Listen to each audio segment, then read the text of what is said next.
तो हम ये चीज़ माननीय मुख्यमंत्री साहब से पूछना चाहते हैं कि झारखंड के युवा पढ़ रहे हैं क्या गाय जो बकरी चराने के लिए, तो क्या कहाँ जाएंगे आखिर के छात्र। आप नौकरी ही नहीं दीजिएगा तो डुमरी विधानसभा जाहिर से बात है आपको फिर वही दिशा दिखाने का प्रयास करेंगे।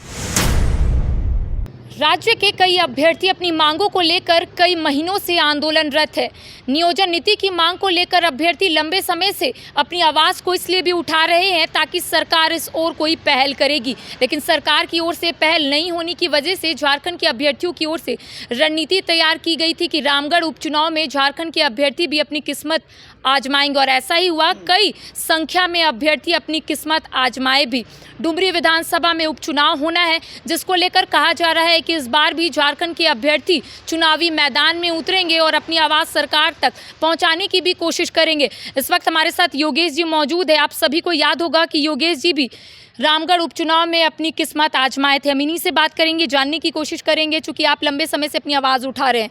आपका कहना था कि एमएलएज़ का जब फॉर्म आता है तब उन लोगों की एक तय तारीख रहती है, उसी अनुसार वो लोग कार्य करते हैं और आप लोगों ने भी चुनावी मैदान में उतरने का काम किया था, किस्मत आजमाया था। अब क्या डुमरी विधानसभा उपचुनाव में आप लोग अपनी किस्मत आजमाएंगे या फिर नहीं?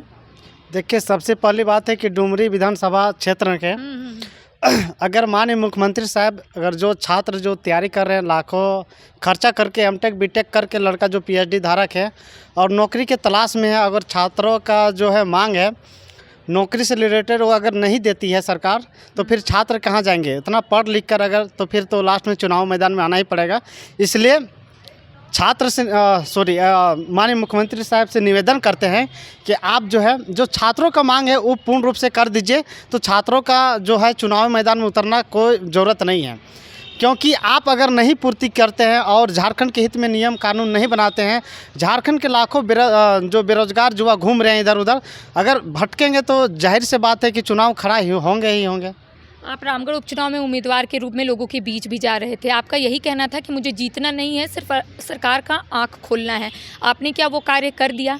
जी बिल्कुल, हमने जैसा सोचा था वैसे हमने किया और हम कभी नहीं सोचे थे कि रामगढ़, देखिए कोई भी चुनावी क्षेत्र में जब बोरा की बोरा पैसा जाता तो उसके सामने फीका पड़ जाएंगे। यहाँ कॉपी कलम खरीदने के पैसा नहीं, तो रामगढ़ उपचुनाव में या चुनाव मैदान में उतरना कोई मामूली सी बात नहीं है। लेकिन मेरा मकसद था कि सरकार को सही जो दिशा दिखाना कि हम लोग एक छात्र हैं और नहीं इस फील्ड में आना चाहते लेकिन मजबूर है, कहाँ जाएं। इसलिए जब अनपढ़ हम लोग से कम शिक्षित कम जो है पढ़े लिखे युवा जब उतर सकता है चुनावी मैदान में, तो एक पढ़े लिखे शिक्षित बेरोजगार युवा क्यों नहीं उतर सकता है। तो डुमरी विधानसभा क्षेत्र भी वहाँ भी हो सकता है। अगर माननीय मुख्यमंत्री साहब 60-40 को वापस नहीं लेगा तो छात्र कहाँ जाएंगे, आखिर वहाँ भी उतर सकते हैं। तो मतलब अगर 60-40 को लेकर सरकार स्थिति स्पष्ट नहीं करेगी तो वहाँ पर भी ऐसा देखने को मिल सकता है, अभ्यर्थी चुनावी मैदान में उतरेंगे, ऐसा कह सकते हैं हम लोग? बिल्कुल कह सकते हैं। 1.79 लाख जो है टीचर वाली बिहार में आया हुआ है।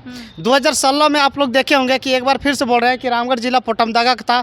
2016 में जब बिहार टीचर में उसका होता है तो उसका जो जब वेरिफिकेशन था तो उस समय एडमिट कार्ड उसका फाड़ के, शर्ट पैंट उसका फाड़ के और बिहार से दौड़ा कर झारखंड भगाया जाता है। तो फिर यहाँ खुला आप ओपन क्यों किए हुए हैं? यहाँ भी 3rd और 4th ग्रेड में लोग कीजिए ना, क्यों नहीं लोग कर रहे हैं? झारखंड किस लिए आप अलग किए हैं?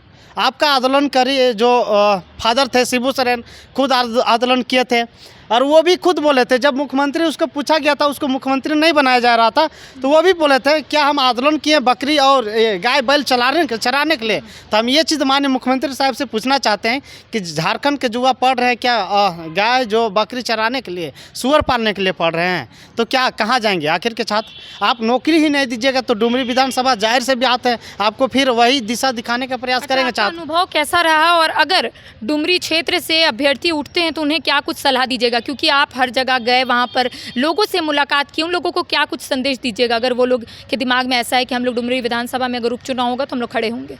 देखिए, छात्र को हम सही देते हैं कि जब एमटेक बीटेक जब पीएचडी किए हुए हैं तो हम ये नहीं कहते हैं आपको खड़ा उचित होना है, क्योंकि एक पढ़े लिखे शिक्षित जब जो बेरोजगार युवा नहीं आ पाएंगे, जब तक से जो विधानसभा नहीं आते हैं तब तक से ये नहीं हो सकता है, क्योंकि अनपढ़ विधायक मंत्री लोग के सोच विचार जो बिल्कुल गलत है, नहीं समझ पाते हैं।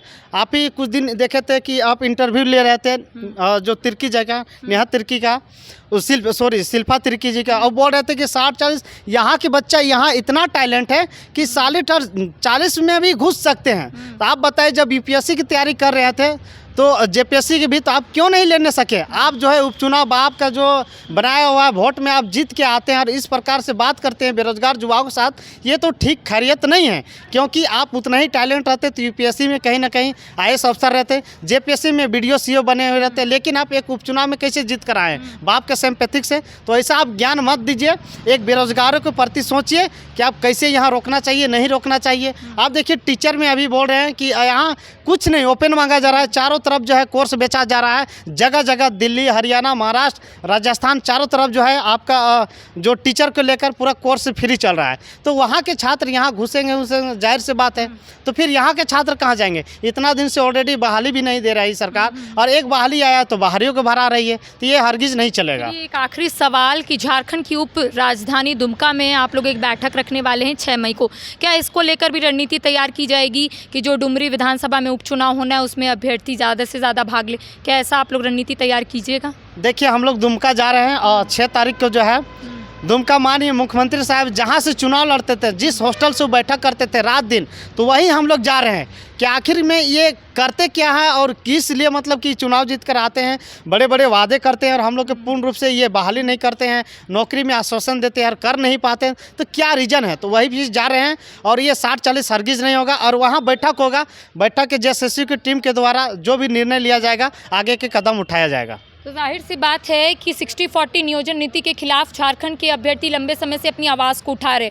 आप लोगों ने देखा होगा कि रामगढ़ विधानसभा में उपचुनाव हुआ था तो कई अभ्यर्थियों ने चुनावी मैदान में उतरने का काम भी किया था। हालांकि अभ्यर्थियों का कहना था कि हमें जीतना नहीं है, हमें सिर्फ सरकार को सबक सिखाना है। डुमरी विधानसभा में उपचुनाव होना है, कई लोगों के मन में कई सवाल भी उत्पन्न हो रहे हैं। क्या झारखंड के अभ्यर्थी इस बार भी अपनी किस्मत आजमाएंगे? क्या चुनावी मैदान में उतरेंगे? तो आपने सुना कि इनका कहना है कि 6 मई को एक बड़ा बैठक होने वाले अभ्यर्थियों की ओर से, उसमें क्या कुछ रणनीति तैयार की जाएगी वो कुछ दिन के बाद तमाम लोगों के बीच में आ ही जाएगा। फिलहाल मुझे दे इजाजत, नमस्कार। वेलकम टू चाचा मामा दंगल। हास्य अदाकार संजय मिश्रा से गुजारिश है कि वह अखाड़े में कूदे और फुलटूस को ट्रॉफी से नवाजे। लगता है समाधि ले ली। अरे बुला रहे हैं। अरे बोल रहे हैं कि बुला लो। टॉप टेक सीमेंट, जो जोड़े तो छोड़े नहीं, मजबूती ही हमारी पहचान।